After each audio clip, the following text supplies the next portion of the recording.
ശക്തരെ, നിങ്ങളുടെ വിധി നീതിനിഷ്ഠമാണോ? പരമാർത്ഥതയോടെയാണോ നിങ്ങൾ മനുഷ്യമക്കളെ വിധിക്കുന്നത്?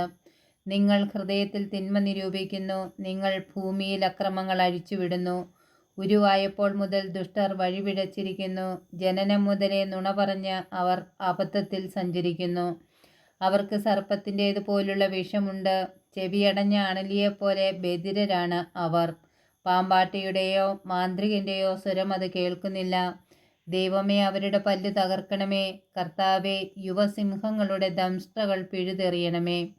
ഒഴുകിമറിയുന്ന ജലം പോലെ അവർ അപ്രത്യക്ഷരാകട്ടെ. പുല്ലുപോലെ അവർ ചവിട്ടി മെതിക്കപ്പെടുകയും മാഞ്ഞു പോവുകയും ചെയ്യട്ടെ.